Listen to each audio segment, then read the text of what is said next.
ஆண்டவரும் இரட்சகருமாகிய இயேசு கிறிஸ்துவின் நாமத்தில் உங்கள் யாவருக்கும் அன்பின் ஸ்தோத்திரத்தை இந்நாளிலே நான் தெரிவித்துக் கொள்கிறேன். ஆண்டவர் பாதத்தில் ஆசிரியர்கள் மற்றும் அன்பர்கள் ஜெபக்குழு நடத்தும் 21 நாள் உபவாச ஜெபம். இன்றைக்கு நாள் 3. இன்றைக்கான தலைப்பு வாக்குத்தத்தமாகிய அந்த போஜனத்தின் பலத்தினால் நடத்தும்படி நாம் ஜெபிக்க போகிறோம். இன்றைக்கான தியான வசனம் நான் வாசிக்கிறேன். 1 ராஜாக்கள் 19ஆம் அதிகாரம் 8ஆம் வசனம். அப்போது அவன் எழுந்திருந்து புசித்து குடித்து அந்த போஜனத்தின் பலத்தினால் 40 நாள் இரவும் பகலும் ஒரே பெண்ணும் தேவனுடைய பர்வதம் வரைக்கும் நடந்து போனான். எலியாவை மனசோர்விலிருந்து தேவன் வெளியே கொண்டு வருகிறார். பயத்திலிருந்து வெளியே கொண்டு வருகிறார். மனசோர்வு சாத்தானின் வல்லமையான ஆயுதமாய் காணப்படுகிறது. கர்த்தரால் வல்லமையாக எடுத்து பயன்படுத்தும் பெரிய பெரிய ஊழியக்காரர்களையும் அது சோர்வடைய செய்கிறது.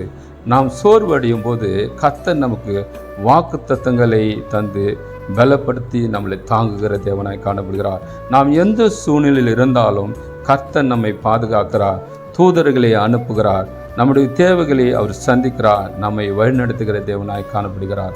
ஆமேன், ஹல்லேலூயா. நம்முடைய தேவன் வாக்குத்தத்தங்களின் தேவன், வாக்கு மாறாதவர். ஆமேன், ஹல்லேலூயா.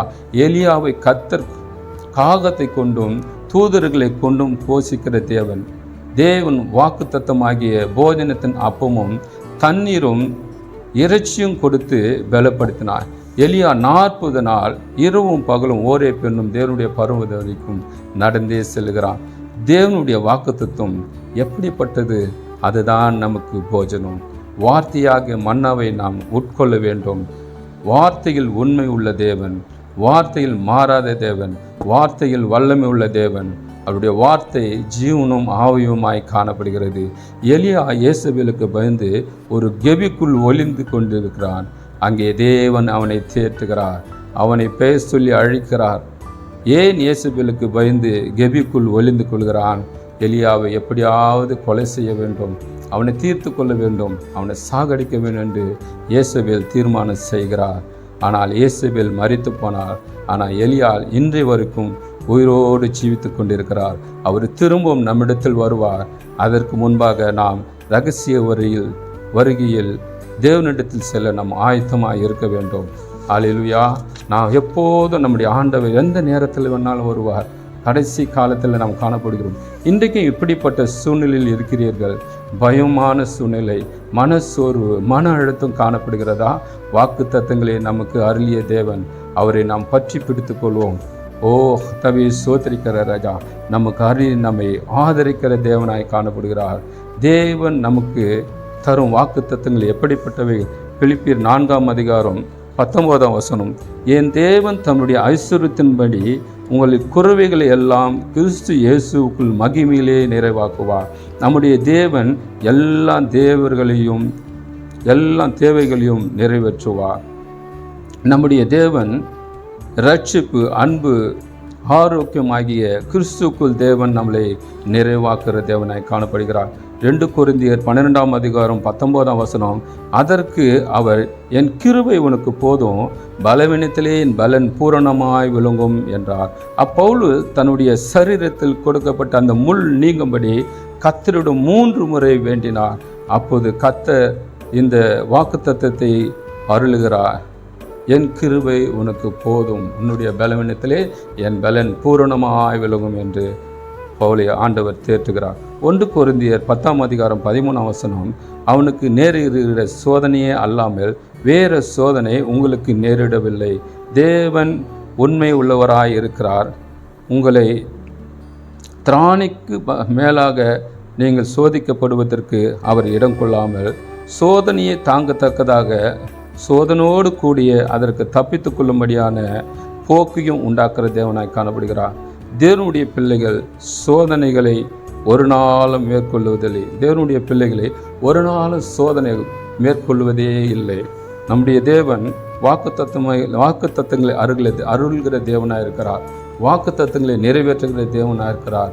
அந்த வார்த்தைகள் ஒன்றும் தடை பண்ணாது. அந்த வார்த்தை நிறைவேறுகிறதா இருக்கிறது. ஆமீன், அல்லேலூயா. 1 கொரிந்தியர் 15ஆம் அதிகாரம் 57ஆம் வசனம். நம்முடைய கர்த்தராகிய இயேசு கிறிஸ்துவினால் நமக்கு ஜெயம் கொடுக்கிற தேவனுக்கு ஸ்தோத்திரம். மரணத்தின் மேல் ஜெயம் கொடுப்பேன் என்று வாக்கருளி இருக்கிறார். தேவன் கிறிஸ்துவை மரித்தோரிலிருந்து எழுப்பினதின் மூலம் நம்மையும் மரணத்திலிருந்து உயிர்த்தெழும்ப பண்ணுவார் என்ற நிச்சயம் நமக்கு தந்திருக்கிறார். ரோமர் 8:28 தேவனிடத்தில் அன்பு கூறுவனுக்கு சகலும் நன்மைக்கு ஏதுவாக நடக்கும் என்று வாக்கு பண்ணியிருக்கிறார். மார்க் 16:16 விசுவாசம் உள்ளவனாகி நான் பெற்றவன் ரட்சிக்கப்படுவான் என்று வாக்குத்தத்தம் பண்ணியிருக்கிறார். யோவான் 10:28 நித்திய வாழ்க்கை அளிப்பேன் என்று வாக்களித்திருக்கிறார். இந்த வாக்கின்படி நம்மளை வழிநடத்துவாராக. அவர் நம்மோடு கூட இருப்பாராக. அந்த வாக்கு தத்துவங்களை நிறைவேற்றுவாராக. நாம் அப்படியே கண்களை மூடி செபிப்போம். எங்களை அதிகமாக நேசித்து வருகிற அன்பின் பரலோக பிதாவே, இப்படி பாதத்திலே எங்களை தாழ்த்துகிற ராஜா, இப்படி திருக்கரத்திலே எங்களை அர்ப்பணிக்கிற ராஜா. ஓ கர்த்தாவே சோத்திரிக்கிற ராஜா, வாக்கு தத்துவம் செய்கிற தேவனே துதிக்கிற ராஜா, வாக்கு தத்துவங்களில் உண்மை உள்ளவரே துதிக்கிற ராஜா. ஓ எங்களை அடைக்கலமே துதிக்கிறோம் ராஜா. ஓ எங்களை உயர்த்துகிறவரே உமக்கு நன்றி ராஜா. ஓ கர்த்தாவே கனம் பெற்ற பட்டியலில் எங்களை வைக்கிறவரே, எங்கள் மேல் வைத்திருக்கிற அன்பிற்காக நன்றி ராஜா ஸ்தோத்திரம். உம்முடைய கிருபைகளுக்காக நன்றி ராஜா ஸ்தோத்திரம். உம்முடைய இரக்கங்களுக்காக நன்றி, உம்முடைய தயவுக்காக நன்றி ராஜா. ஓ சமாதானத்தை வைத்து போகிறேன் என்று சொன்னீர ராஜா. உடைய சமாதானத்திற்காக நன்றி, உடைய பிரசன்னத்துக்காக நன்றி ராஜா. எங்களை தேவைகள் எல்லாம் சந்திக்கிறவரே சோத்திருக்கிற ராஜா. எங்களை தடைகள் எல்லாம் மாற்றி போடுகிறவரே சோத்திரம். எங்கள் போராட்டங்கள் எல்லாவற்றையும் நீ நீக்கி போடுகிற தேவனே துதிக்கிற ராஜா சோத்திரிக்கிற ராஜா. ஆபிரகாமுக்கு வாக்கு பண்ணி பெரிய ஜாதியாக்குவேன் என்று சொன்னீர ராஜா. ஈசாக்குக்கு வாக்கு பண்ணி 100 மடங்கு பலன் கொடுப்பேன் என்று சொன்னீர ராஜா. யாக்கோபுக்கு வாக்கு பண்ணி அவனை கர்த்தாவே ஸ்தோத்திரம் காப்பாற்றுவேன் என்று சொன்னீர ராஜா ஸ்தோத்திரம். இஸ்ரவேல் ஜனங்களுக்கு வாக்கு கொடுத்து கானானை சுதந்தரிக்க செய்தரே துதிக்கிற ராஜா. அப்பா நன்றியோடு துதிக்கிற ராஜா. தாவீதுக்கு வாக்கு பண்ணி எழுந்து போன எல்லாவற்றையும் திருப்பி கொடுத்திரே முக்கு ஸ்தோத்திர ராஜா. எங்களையும் இப்படி பாதத்திலே எங்களை தாழ்த்துகிற ராஜா. எங்களை பலப்படுத்துங்க ராஜா. ஓ எங்களை நீர் வழிநடத்துங்க ராஜா ஸ்தோத்திரம். அப்பா ஸ்தோத்திரிக்கிற ராஜா ஸ்தோத்திரம். அப்பா எங்களுடைய எல்லா தேவைகளும் உடைய கரங்களில் ஒப்பு கொடுக்கிறோம். எங்களை எதிர்காலங்களில் உடைய கரங்களில் ஒப்பு கொடுக்கிற ராஜா. வாழ்நாள் முழுவதும் நன்மையும் கிருபையும் தொடரும் என்று சொன்னிற ராஜா ஸ்தோத்திரம். அப்பா உம்முடைய பாதத்திலே எங்களை தாழ்த்துகிற ராஜா. அப்பா எங்களை உம்முடைய கரங்களில் ஒப்பு கொடுக்கிற ராஜா. மனிதன் ஒரு வாசல் அடைப்பா, நான் உனக்காக 7 வாசல் திறப்பேன் என்று சொன்னிற ராஜா ஸ்தோத்திரம். அப்பா நீ கர்த்தாவே ஸ்தோத்திரம். திறந்த வாசல் எங்களுக்கு முன்பாக நீ வைத்திருக்கிற ராஜா. நீ ஜெய ஜெய வேந்தனாக சேனைகளின் அதிபதியாக இஸ்ரவேலின் சேனைக்கு முன்னானந்தவராய் எங்கள் மத்தியிலே கடந்து வர முடியாது செபிக்கிற ராஜா. அப்பா நீர் ஆபிரகாமின் தேவை, நீ ஈசாக்கின் தேவை, நீ யாக்கோபின் தேவை, நீ எங்களுடைய தேவனாய் காணப்படுகிற ராஜா ஸ்தோத்திரம். அப்பா அந்த எலியாவோடு இருந்த தேவன் அப்பா. அப்பா ஸ்தோத்திரிக்கிற ராஜா. எலியாவை நீ கர்த்தாவே ஸ்தோத்திரம் காகத்து மூலமா தூதர் மூலமா நீ போஷிக்கிற ராஜா ஸ்தோத்திரம். அப்பா எங்களையும் அந்த சோர்விலிருந்து வெளியே கொண்டு வாங்க ராஜா. அந்த பயமான சூழ்நிலை ராஜா ஸ்தோத்திர ராஜா. எங்களை எதிர்காலத்தை குறித்து காணப்படுகிற கர்த்தாவே ஸ்தோத்திரம். அப்பா அந்த கர்த்தாவே ஸ்தோத்திரிக்கிற அந்த பயப்படுகிற அந்த சூழ்நிலிருந்து இது எப்படி நடக்கும், இது எப்படி ஆகும் என்ற சூழ்நிலிருந்து அப்பா கர்த்தாவே நீர் எங்களை வழிநடத்துங்க ராஜா. அலைகளை தாங்கள் பாதங்களை கீழாய் அடக்கி அலைகளுக்கு மேலாய் கடந்து சென்று பேதுருவின் கரம் பிடித்து தூக்கின தேவன் அப்பா.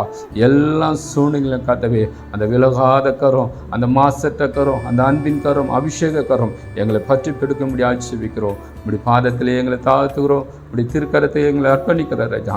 தொடர்ந்து இப்படி தேவக்கரம் எங்களோடு இருக்கட்டும். தாய்த்தி அடிமை சேவிக்கிறேன். இயேசு நாமத்தில் பிதாவே. ஆமென் ஆமென். நன்றி நன்றி.